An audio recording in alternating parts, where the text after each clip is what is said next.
अस्सलाम वालेकुम जी दोस्तों, की हाल आ? ठीक हो? अच्छा दोस्तों, ਇਨਸਾਨ ਦੀ ਖੂਬਸੂਰਤੀ ਦੇ ਵਿੱਚ, ਇਨਸਾਨ ਦੀ ਸ਼ਖਸੀਅਤ ਦੇ ਵਿੱਚ, ਉਹਦੇ ਰੋਬ ਦਬਦਬੇ ਦੇ ਵਿੱਚ ਇੱਕ ਬੜਾ ਹਿੱਸਾ ਦੰਦਾਂ ਦਾ ਵੀ ਆ। ਦੰਦ ਸਫੈਦ ਖੂਬਸੂਰਤੀ ਦੀ ਅਲਾਮਤ ਆ, ਤੇ ਅਗਰ ਦੰਦ ਪੀਲੇ ਹੋਣ ਤੇ ਬੜੇ ਬੁਰੇ ਲੱਗਦੇ ਨੇ।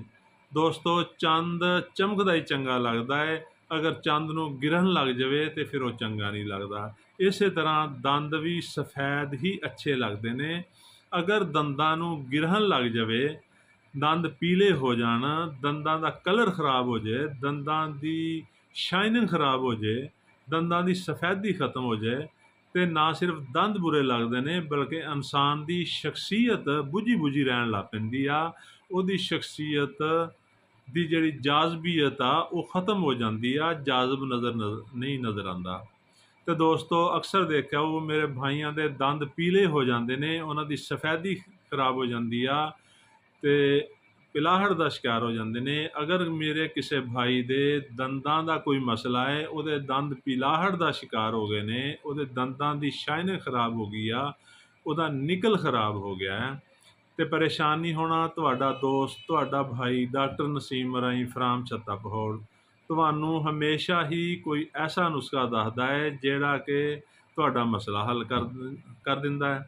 ਤੇ ਦੋਸਤੋ, ਕਰਨਾ ਕੀ ਆ? ਅਗਰ ਮੇਰੇ ਕਿਸੇ ਭਾਈ ਦੇ ਦੰਦ ਖਰਾਬ ਹੋ ਗਏ ਨੇ, ਉਹ ਮਸਵਾਕਾਂ ਕਰ ਕਰਕੇ ਥੱਕ ਗਿਆ ਹੈ, ਬੁਰਸ਼ ਕਰ ਕਰਕੇ ਥੱਕ ਗਿਆ ਹੈ, ਦੰਦ ਸਫੈਦ ਹੋਣ ਦਾ ਨਾਂ ਹੀ ਨਹੀਂ ਲੈਂਦੇ, ਦੰਦਾਂ ਦੀ ਪਿਲਾਹਟ ਖਤਮ ਹੀ ਨਹੀਂ ਹੁੰਦੀ, ਦੰਦਾਂ ਦੀ ਸਫੈਦੀ ਸਹੀ ਨਹੀਂ ਹੁੰਦੀ, ਦੰਦਾਂ ਦੀ ਸ਼ਾਈਨਿੰਗ ਨਹੀਂ ਹੁੰਦੀ, ਤੇ ਉਹਨੂੰ ਚਾਹੀਦਾ ਹੈ ਕਿ ਹੋਮਿਓਪੈਥਿਕ ਦਵਾ ਕਲਕੇਰੀਆ ਰਿਨਾਲਸਿਸ